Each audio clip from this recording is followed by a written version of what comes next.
सोच को बदलो सितारे बदल जाएंगे, नज़र को बदलो नज़ारे बदल जाएंगे। केवल कश्तियाँ बदलने की ज़रूरत नहीं, दिशाओं को बदलो तो किनारे बदल जाएंगे। दर्शकों, स्वागत आप सभी का बिजनेस टॉक में। ये सफ़र है ज़ीरो से हीरो तक का, और आज के इस सफ़र में हम आपको ले आए हैं नागपुर के बीसी भरतिया इनसे मिलने, जो एक अकाउंटेंट है प्लस एक बिजनेसमैन भी है। तो आइए मिलते हैं बीसी भरतिया इनसे। मिस्टर बीसी भरतिया पेशे से सीनियर चार्टर्ड अकाउंटेंट, जो नागपुर में ही नहीं पूरे भारत में अपने काम, मेहनत और दूरदृष्टि के लिए जाने जाते हैं। एक भरे पूरे परिवार में पले बढ़े बीसी भरतिया, इन्होंने स्कूली जीवन में ही सीए बनने की ठान ली थी। उन्होंने दिन रात पढ़ाई की और वे सीए बने। 1983 से सीए की प्रैक्टिस उन्होंने नागपुर में की। पर बिजनेस ही है जो एक परिवार को सक्षम बना सकती है और मजबूत बना सकती है, यह उनका विश्वास था। और उनकी इसी विश्वास ने उनके भारतीय ग्रुप ऑफ कंपनीज को भारत की सक्सेसफुल कंपनीज में शुमार कराया। बीसी भरतिया जी नेशनल एग्जीक्यूटिव प्रेसिडेंट है confederation of all India traders के, जो कि कैट के नाम से जाना जाता है। BC Bhartiya Vidarbha hockey association के प्रेसिडेंट भी है। विदर्भ की शान अपना भंडार, जो एक चेन ऑफ सुपरमार्केट है, वो भी उन्हीं का है। बहुपरिचित भारतीय एक्वा, जो जनता को शुद्ध मिनरल वाटर अवेलेबल कराता है, वो भी उन्हीं का एक बिजनेस प्रोडक्ट है। इसी के साथ साथ भारतीय group of companies iron and steel, cement plants, mining activities, Coke oven batteries, medical oxygen departmental stores, nitrous oxide, ये भी बिजनेस है। भारतीय जी सामाजिक कार्यों में भी जुड़े हुए हैं। इसी के साथ साथ वे विश्व मंगल गौ ग्राम यात्रा के चेयरमैन भी हैं। वे कोषाध्यक्ष है श्रद्धानंदपेट अनाथालय के। सच मायने में कहा जाए तो एक परिपूर्ण शख्सियत है बीसी भरतिया। तो दर्शकों, आइए मिलते हैं श्री बीसी भरतिया इनसे। सर, आपका बहुत बहुत स्वागत बिजनेस टॉक में।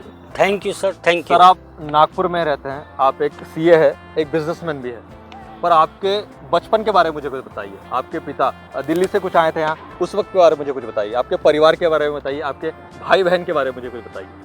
देखिए, पोस्ट इंडिपेंडेंस पीरियड में जी बहुत मेजर चेंजेस आए। जी जी जरूर। ब्रिटिशर्स लोग वापस चले गए, जरूर। हाँ। तो जो ब्रिटेन से बिजनेस था उसमें वैक्यूम आने लगी।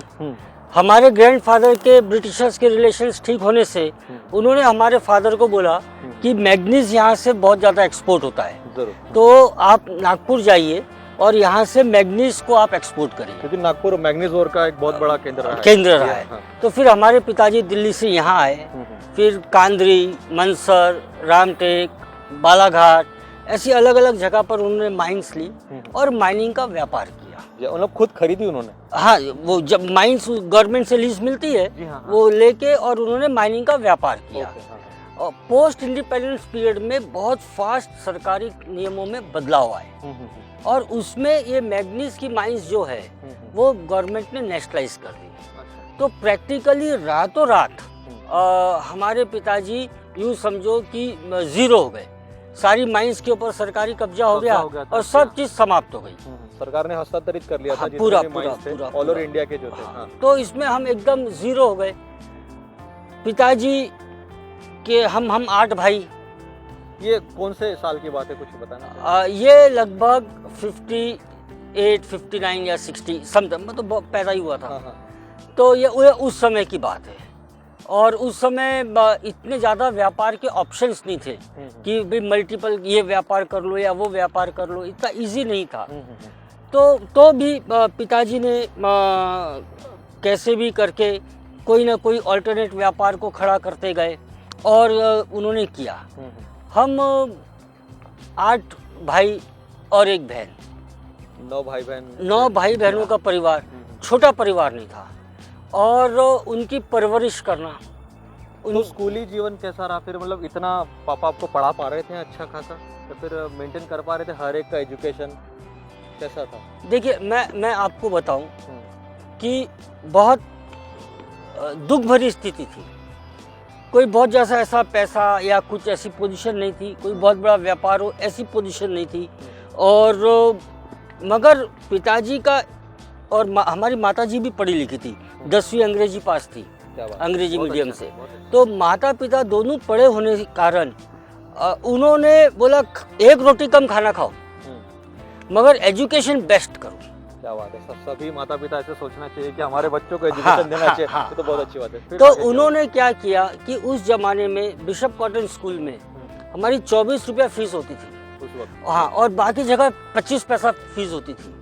ये इतना गैप था और इतना आसान नहीं था कि 9 बच्चों की फीस भरना और रेगुलर उनको पढ़ाना। किताबें महंगी होती थी अंग्रेजी की, इजीली अवेलेबल नहीं होती थी, मगर उसके बावजूद भी एक संकल्प रहा पिताजी का कि नहीं, बच्चे पढ़ेंगे तो वही स्कूल में पढ़ेंगे, तो इंग्लिश मीडियम में ही पढ़ेंगे। हाँ हाँ हाँ, ये उनका एक ऐसा संकल्प रहा। और उनका उद्देश्य बहुत क्लियर था, अच्छा खाओ और अच्छी शिक्षा लो। भले ही एक जोड़ी कपड़े में ज़िंदगी निकाल दो, भले ही साधारण सामान रहो, मगर ये शिक्षा तुम्हारे को आजीवन काम आएगी और तुम्हारी हेल्थ तुमको आजीवन काम आएगी। जरूर। फिर सर आपका स्कूली जीवन कैसा रहा, मतलब आप कैसे आगे बढ़े? डिसीजन आपने कब लिया थोड़ा बहुत कि आगे क्या करना है? ऐसा कुछ बचपन में सोच के रखा था कुछ? देखिए, पहले तो साधारण सामान, मैं एक बहुत ही साधारण सा व्यक्ति अभी भी हूँ। पढ़ाई करना आना और जो देखता था वो देख देख के मैं सीखता था। तो मुझे अच्छी तरह याद है, मैं 7वीं कक्षा में था और एक चार्टर्ड अकाउंटेंट की ऑफिस का उद्घाटन हुआ था। मेरा वहाँ जाने का इत्तेफाक हो गया। लोग बोलते थे चार्टर्ड अकाउंटेंट बन ही नहीं सकते, बहुत कठिन है, ऐसा वैसा। तो मेरे स्वभाव के कारण चैलेंजेस लेना जो नहीं हो सकता, तो मैंने 7वीं कक्षा में तय किया कि मैं चार्टर्ड अकाउंटेंट बनूंगा। आपने 7वीं कक्षा में ही तय कर लिया था कि आपको सीए ही बनना है? हाँ, मैं चार्टर्ड अकाउंटेंट ही बनूंगा। और ऐसे कैसे नहीं बन सकते, बन सकते, दृढ़ निश्चय कर चुके थे। हाँ। तो अभी कुछ भी नहीं मालूम था, लोगों को भी नहीं मालूम था कि चार्टर्ड अकाउंटेंट बनते कैसे हैं। तो भी हमने थोड़ा सा मालूमात किया कि ये कॉमर्स से संबंधित सब्जेक्ट है। इतना मेरे को समझा कि एक होता है साइंस, एक होता है आर्ट्स, एक होता है कॉमर्स, और आर्ट्स और कॉमर्स के कुछ विषय लगभग बराबर होते हैं। जी जी, हाँ। हमारे स्कूल में कॉमर्स नहीं होता था और उस समय 9वीं में तय करना होता था कि आपको क्या करना है, मतलब साइंस लेना है, आर्ट्स लेना है? साइंस लेना है, आर्ट्स लेना, कहाँ। और उस समय साधारणतः ऐसा होता था कि जो बच्चे खेल कूद करते थे और जिनका उद्देश्य पास होना रहता था वो आर्ट्स लेते थे, और जो आगे की बेंच में बैठने वाले होते थे वो साइंस लेते थे। और साइंस लेने की एक दौड़ लगी रहती थी। मतलब उस वक्त भी एक और थी कि भाई साइंस लेना कुछ भी, और बस डॉक्टर और इंजीनियर, डॉक्टर, उसके अलावा कोई बात नहीं। मेरे को कोई तकलीफ नहीं थी, जो मार्क्स आ रहे मेरे को साइंस में बड़े आसानी से, कोई तकलीफ नहीं थी। मगर मैंने तय किया मैं आर्ट्स लूँगा। तो मैं आर्ट्स की कक्षा में जाके बैठता था। छोटा तो था ही, बच्चा ही था। टीचर मेरे को वहाँ से भगाते थे कि तू यहाँ क्यों बैठा है, तू साइंस करने जा, तेरी मैथमेटिक्स अच्छी है, तू साइंस करने जा।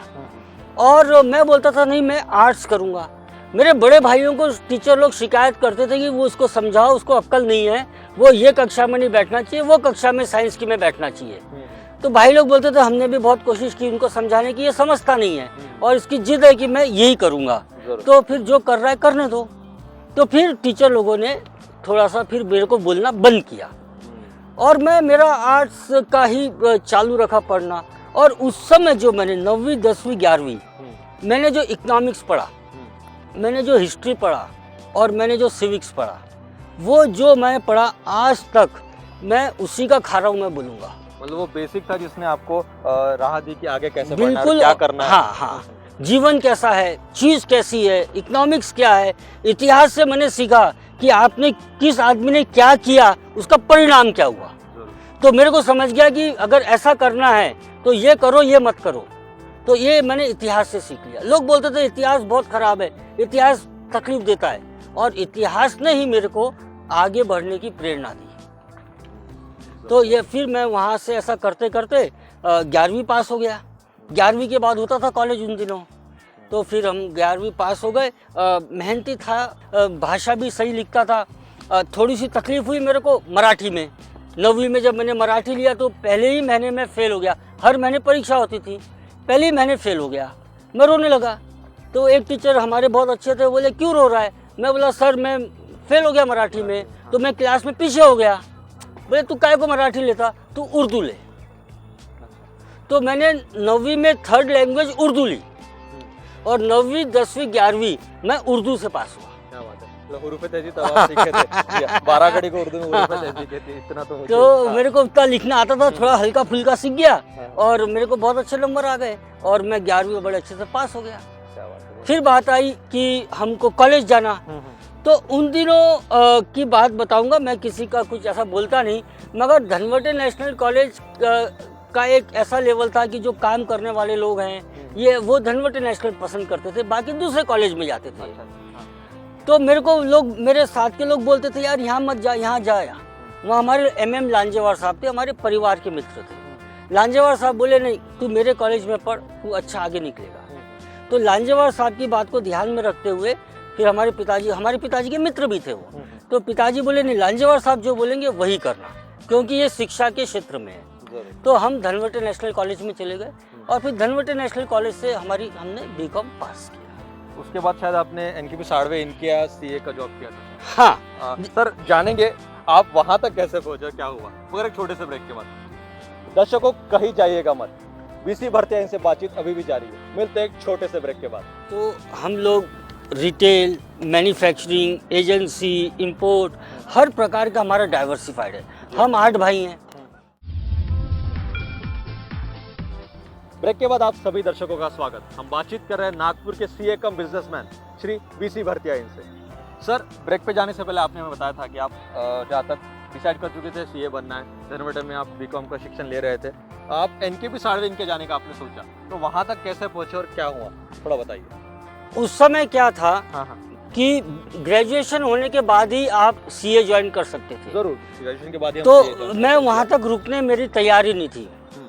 तो जब मैं BCom फाइनल में पहुँचा तो हमारे बड़े भाई हैं श्री MD सराफ जी, मुरलीधर जी सराफ। जी जी हाँ। तो मैंने बोला भैया मेरे को कोई बड़ी कंपनी में आप ज्वाइन कराइए ताकि मैं ट्रेनिंग लेना शुरू कर दूं, भले ही मेरा फॉर्मल रजिस्ट्रेशन बाद में हो। जी जी हाँ। तो उसको ध्यान में रखते हुए, क्योंकि फेरोलॉइस कॉर्पोरेशन का काम पूरा साड़वे साहब के यहाँ ही होता था, उन्होंने वहाँ पर मैसेज दे दिया और फिर मैं वहाँ पर ज्वाइन किया। तो जब मैं वहाँ गया इंटरव्यू के लिए, वो भी बहुत मज़ेदार बात है, मैं ऐसा छोटा बच्चा सा था। वो बोले ये इतना सा बच्चा, ये चार्टर्ड अकाउंटेंट का भार, ये कैसे इसको उठाएगा, और ये कोर्स इसके लायक नहीं है। मैंने कहा वो आप चिंता ना करें, मेरे को मौका दे दीजिए। जी जी हाँ। और फिर मेरे को वहाँ मौका मिला। तो पहले से ही ट्रेनिंग लिया, जैसे ही BCom पास हुआ तो मैंने अपने आप को रजिस्टर कर लिया। और वो जो वहाँ पर मेरे को ट्रेनिंग मिली, जी सर। मैं जो इतनी जगह घूमा, उनके ऑडिट्स ज़्यादातर बाहर के ऑडिट्स थे। तो गवर्नमेंट ऑडिट्स भी करते थे सर, कंपनीज का भी सारी करते थे, कोल साइड माइंस जी हाँ। के, मैग्नीजोर के, बहुत सी कंपनियों के हमने ऑडिट किए, सरकारी कंपनी के, बैंकों के ऑडिट किए, प्राइवेट कंपनियों के ऑडिट किए। और इतने लोगों से जब मैं मिला, तो इतने लोगों से मिलने से क्या हुआ कि जब उनसे मेरा इंटरेक्शन हुआ, बातचीत हुई, सब हुई, तो मेरे को दुनिया समझ में आई, मेरे को लोग समझ में आए, लोग क्या सोचते, कैसे सोचते, वो समझ में आया। और इस वजह से क्या हो गया कि मेरा धीरे धीरे विकास होता चला गया और मैं लोगों के करीब होता गया और लोगों को जानने का, पहचानने का मेरे को अपने आप ज्ञान आ गया। सर पर उस बीच आपके परिवार में शायद बिजनेसमैन बन रहे थे, आपके भाई शायद बिजनेस कर रहे थे, तो उस वक्त आपका और उनका इंटरेक्शन कैसा था, मतलब क्या सोच रहे थे, आपके मन में क्या चल रहा था उस वक्त? देखिए मैं आपको बताऊं, व्यापार कोई बहुत अच्छा नहीं था। मैं अगर आपको बताऊं कि हम लोग बर्डी से सदर बस में जाते थे, 10 पैसे की टिकट थी, तो बस में जाते थे, बहुत अच्छी कोई परिस्थिति नहीं थी। चार्टर्ड अकाउंटेंट बनने के बाद भी मैं लूना में घूमता था। मेरे पास, मेरे भाइयों ने मेरे को लूना दिया था, क्योंकि दैट इज़ ऑल व्हाट हम लोग अफोर्ड कर सकते थे, तो हम लोग करते थे। मगर भाइयों में एक हौसला था। मैं देवेंद्र भरतिया हूँ, हम 8 भाइयों में मैं दूसरे नंबर पे हूँ। BC भरतिया नंबर 7 पे आते हैं। BC भरतिया शुरू से ही फ्यूचर में अवेयरनेस इतना ज़्यादा है उनका कि हमें हर कमर्शियल एस्पेक्ट में, प्रोजेक्ट में उनकी बातें जो हैं हेल्प की हैं। वो हमारे बिजनेस के एक तरह से सीड डालने वाले हैं, जो कि हम लोग आगे बढ़ के उसको पौधे के रूप में वृक्ष बनाते हैं। और परिवार में भी उनका बहुत योगदान है। और BC भरतिया के एडवाइस से चलते चलते हम लोग आज इस मुकाम पे पहुँचे हैं। एक हमारे में अच्छा एक बंधन था, यूनिटी अच्छी थी यूनिटी भाइयों बहुत में। गठित थे। संस्कार अच्छे रहे सर आप पे, हाँ। इसलिए भाई आप साथ में तो रहे। इतने गठित थे हम लोग, तो इस वजह से क्या हुआ कि सीए तो बन गया, मगर दिमाग में यही रहा कि अगर बड़ा बनना और इतना बड़ा कुटुंब हमारा, तो अगर व्यापार नहीं डेवलप होगा तो हम आगे नहीं बढ़ पाएंगे। जरूर। तो अलग अलग प्रकार के भाइयों ने भी कई प्रकार के व्यापार किए, कभी ये कभी वो, ऐसा करते करते ट्रायल एंड एरर से होते होते और फिर लाइनें बनती गई। तो जैसे जैसे बड़े होते गए कोई लाइन किसी को मिलती गई, तो चल भी ये काम तू देख ले, वो काम तू देख ले। पहले 4 लोग मिलके एक काम किए, कोई मिल गया तो ऐसा फैलाते धीरे धीरे। मैंने किसी काम को छोटा या बड़ा नहीं माना, व्यापार जरूर। और हमारा धर्म है व्यापार करना, तो हमने ईमानदारी से व्यापार किया। तो ये बहुत जरूरी है सर, ईमानदारी से ही व्यापार आगे बढ़ता हाँ, है और लोगों का विश्वास आप जीतते हैं। हाँ जी। हाँ।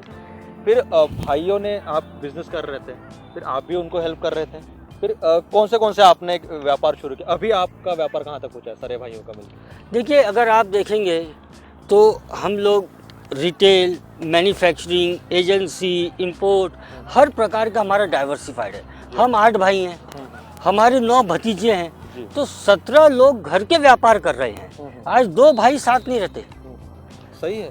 तो ये एक लोगों को समझना चाहिए कि अगर हम साथ रहें तो हम क्या हासिल नहीं कर सकते। मैं सुधीर भरतिया हूँ और सेकंड जनरेशन का सबसे बड़ा हूँ। बीसी भरतिया जी का योगदान, जैसा कि आप जानते हैं कि हम लोग का संयुक्त परिवार है और इसमें हमारे भी भाई लोग अब नए आते जा रहे हैं व्यापार में, और तो उसमें उनका मार्गदर्शन की बहुत ज़्यादा ज़रूरत पड़ती है। और चाचा जी होने के बावजूद भी उनका और जो जनरेशन गैप जो रहता है वो नहीं होता है, और बराबर हम लोग को उनका मार्गदर्शन मिलते रहता है। और वो भी समय के साथ साथ हमको समय के हिसाब से हम लोग को अपने साथ लेके चलते हैं और हमको ज्ञान देते हैं। हमारा मैन्युफैक्चरिंग का है, हम लोग फाउंड्री इंडस्ट्री के लिए कोल बेस्ड अलग अलग सैकड़ों केमिकल, कोयले के आधारित, लोगों को मालूम भी नहीं होगा कि कोयले से कितने प्रकार के केमिकल्स बन सकते हैं। वो भी फैक्ट्री है यहाँ पास में। हाँ, चंद्रपुर और सब जगह हमारी फैक्ट्रियां हैं। और वहाँ और हम लोग मारुति, हीरो होंडा, अशोक लेलैंड, इनसे जुड़ी हुई जो फाउंड्री है, इनको सबको माल सप्लाई कर रहे हैं। लोगों को ये कल्पना नहीं है। पता ही नहीं है। हाँ, लोगों को ऐसा लगता है ये ऐसा है, ये ऐसा नहीं है। बहुत ही साइंटिफिक काम है और बहुत वैल्यू एडिशन का काम है। आपका ऑक्सीजन सिलेंडर का भी काम हाँ, है। फिर हम लोग मेडिकल ऑक्सीजन बनाते हैं। तो मेडिकल ऑक्सीजन हॉस्पिटल्स में सब जगह पर मेडिकल ऑक्सीजन है, पानी है, डिपार्टमेंटल स्टोर है। यानी हमारा ऐसा सोचना है कि पैसे कम रहे ज़्यादा रहे, जितने पैसे रहे उतने पैसे से हम व्यापार कर सकते हैं। मेरा नाम निकुंज भरतिया है। श्री बीसी भरतिया जी मेरे चाचा जी लगते हैं। बचपन से चाचा जी ने हमको हर चीज़ में गाइड किया है, हमारा मार्गदर्शन किया है। जैसे पढ़ाई हो, बाद में फिर बड़े होने के बाद में कौन सी फील्ड में जाना, आगे बिज़नेस व्यापार में क्या बिज़नेस ऑप्ट करना, क्या ट्रेंड चल रहा है, और फिर घर परिवार की छोटी बड़ी बातें, उनसे हर चीज़ में हमने डिस्कस किया है और उन्होंने हमको गाइड और मार्गदर्शन किया है। उस समय भले ही वो चीज़ें लगती थी कि कुछ और डिसीजन बेटर हो सकता था, लेकिन आज वो चीज़ समझ में आती है कि उनकी दूरदृष्टि बहुत काम में आई है। और हम जो बड़े हुए हैं और जब सक्सेसफुल जहाँ पे भी पहुँचे हैं, उनका उसमें हमारा बहुत बड़ा योगदान रहा है। वो हमारे बहुत प्रिय चाचा जी हैं। तुम ऐसा बहुत बड़े सपने मत देखो, जेब अपनी देखो, अपनी क्षमता देखो और आगे बढ़ो। कुछ करते रहना चाहिए, आगे बढ़ते रहना चाहिए। शायद नागपुर के बहुत कम लोग जानते होंगे कि अपना भंडार जो ये है, जो ये डिपार्टमेंट स्टोर है, वो आप ही के परिवार के हैं। तो उसको आपने कैसे क्या करा? शायद आप कई सामाजिक संगठनों से भी जुड़े हुए हैं। अभी FDI कुछ आ रहा है, उसके बारे में कुछ बताएंगे? आप किस प्रकार विरोध कर रहे हैं उसका? कुछ देखिए साहब, हमारा ये कहना है कि मेरा देश, जी, मेरा व्यापार, मेरा माल, मेरे ग्राहक, मेरा पैसा, ये हमारी जो चीज़ है वो हमारे पास संरक्षित रहे। कहीं ना कहीं हम लोग कमज़ोर होते जा रहे हैं और ये बड़े कॉर्पोरेट घराने के लोग, विदेश के लोग, क्योंकि हम हिंदुस्तान को आप ऐसा मत देखिए कि 125 करोड़ की आबादी वाला ये देश है। विदेशी क्या देख रहा है, ये 125 करोड़ ग्राहक का मार्केट है वो एक ग्राहक की तरह देख रहा है। और ये मार्केट किसके हाथ में है? ये 10 बाय 10 की दुकान लेके चले, ये ठेले पे माल बेच रहे, ये जमीन पे बैठ के माल बेच रहे, ये टोकरी पे माल बेच रहे। छोटे छोटे लोगों के हाथ में इतना बड़ा मार्केट है, तो ये मार्केट के ऊपर कब्जा करने का प्रयास कर रहे हैं, जिसमें हमारी सरकार की नीतियां जो है वो उनको प्रोत्साहित करती जी है। जी जरूर। हाँ। तो ये कहीं ना कहीं हमारे लोगों को हम कैसे रोकेंगे?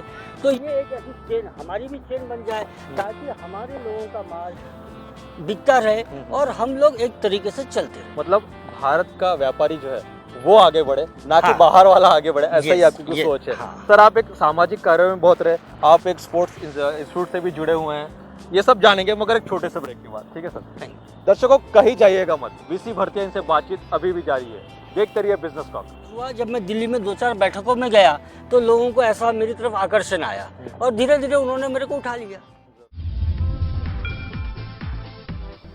ब्रेक के बाद आप सभी दर्शकों का स्वागत बिजनेस टॉक में। हम बातचीत कर रहे हैं नागपुर के सीए व्यापारी और बिजनेसमैन बीसी भरतिया इनसे।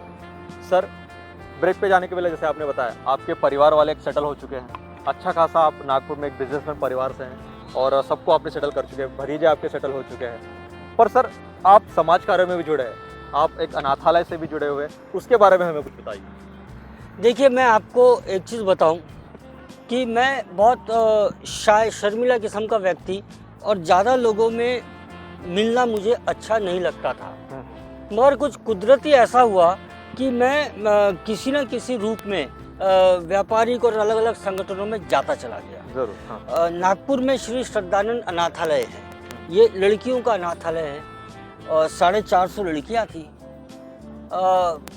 उसके बारे में कुछ कोर्ट में केस वेस चल रहा था, तो मुंबई हाई कोर्ट ने वहाँ पर मुंबई हाई कोर्ट की कमेटी कार्यरत थी, तो जो भी केस चल रहा हो तो मुंबई हाई कोर्ट ने उनसे कहा कि तुम्हारे शहर का एक व्यक्ति हम तुमको देते हैं, और उन्होंने मुझे यहाँ पर नियुक्त किया। तो मैं वहाँ पर as a member of high court committee नियुक्त हुआ करीब 5 साल पहले, और तब से हम अनाथालय में कंटिन्यूस बच्चियों की सेवा का हमको मौका मिला। क्या बात है सर, बहुत अच्छा। बहुत कम व्यापारी समाज कार्य से जुड़े हुए हैं और ऐसे अनाथालय से जुड़े हुए हैं। सर आप स्पोर्ट्स लविंग हैं, आप फुटबॉल भी खेलते थे अपने स्कूली जीवन में और इसमें, तो आप आज नागपुर के हॉकी एसोसिएशन के प्रेसिडेंट भी है, और नागपुर के हॉकी एसोसिएशन ने बहुत अच्छे एक ऊंचे स्तर पर आप आज पहुंचे आपके मेहनत की वजह से, तो वो योग कैसे जुड़ के आया? देखिए साहब, इसका पूरा श्रेय जाता है हमारे दोस्त विनोद गवई को। जी हाँ। मेरा कोई इंटरेस्ट नहीं था, हाँ। और मैंने कभी कल्पना भी नहीं किया था कि ऐसा कुछ मैं करूँगा। जी जी। मगर विनोद गवई साहब का ऐसा कहना था कि भाई हमने हॉकी के इसमें कमान संभालनी चाहिए जी, जी। और इसको विकसित करना चाहिए। उसका खास कारण क्या था कि अगर आप देखेंगे हॉकी खेलने वाले जो लोग होते ना, ये बहुत ही जो सोसाइटी में नीचे तबके के लोग होते ना, वो लोग खेलते हैं। Lower middle class. हाँ, लोअर ही बोल सकते, मिडिल भी नहीं बोल सकते। और ये बच्चे बड़ी मेहनत से खेलते हैं और इनके पास इंफ्रास्ट्रक्चर भी नहीं है। तो गवई साहब का ये कहना था कि अगर आप इसमें आते हो तो ये बहुत बड़े लोगों का इसमें फायदा हो सकता है। टैलेंट बहुत छुपा है। हाँ। नागपुर में भी, और उनको मौका नहीं मिल रहा है, और कोई बहुत बड़ी बात नहीं है। तो वो चैलेंज अगेन, इसको ऐसा चैलेंज लेके और हम यहाँ पर आए और हमने इसको डेवलप करने का ये किया, और सब लोगों के सहयोग से आज एक इतना अच्छा, मैं समझता हूँ पूरे भारत में ऐसा ग्राउंड नहीं होगा जहाँ पर कि 2 ग्रास कोर्ट आजू बाजू में 2 प्ले फील्ड हो। जरूर जरूर। और हॉकी महासंघ आज अपने एक ऊंचाई के शिखर पर है। सर आप कैग से जुड़े हुए हैं, क्या के राष्ट्रीय अध्यक्ष भी हैं जहाँ तक आप, तो कैग से आप कैसे कैसे ट्रेडर्स को जोड़ रहे हैं, ट्रेडर्स के लोगों के लिए आप क्या कर रहे हैं, मुझे कुछ बताइए ज़रा।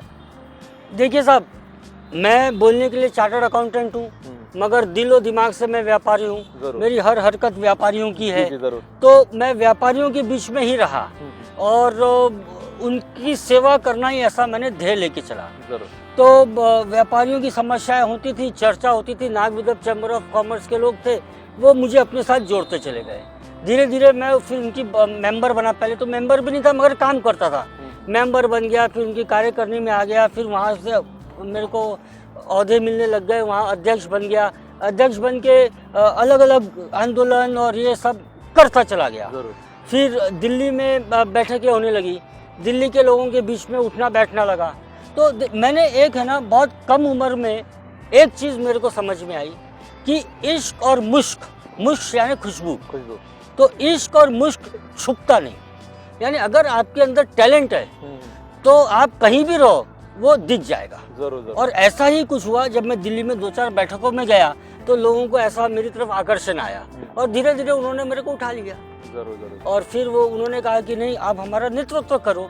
तो पिछले करीब 8-1 साल से मैं राष्ट्रीय अध्यक्ष हूँ। व्यापारियों की संस्था है confederation of all India traders, तो उसका राष्ट्रीय अध्यक्ष के रूप में मैं कार्यरत हूँ और अलग अलग विषय लेता हूँ। जरूर सर, बहुत अच्छा काम चल रहा है आपका। सर आप उद्योगों में, ट्रेडर्स में मागास वर्गीय लोग बहुत कम आते हैं, तो आप उनके लिए क्या कर रहे हैं या फिर आप क्या उन्हें कुछ बताना चाहेंगे? क्या मतलब आप क्या कर रहे हैं मागास वर्गीयों के लिए कि वो भी उद्योगों में आए, ट्रेडर्स बने, बिजनेसमैन बने, अपने शॉप शुरू करें? उसके लिए मेरी हार्दिक इच्छा है कि हम लोगों ने नौकरी मांगने वाला न बनकर नौकरी देने वाला बनना चाहिए। जरूर। होता क्या है कि हमारे जो बुजुर्ग हैं वो अपनी सोच से चलते हैं।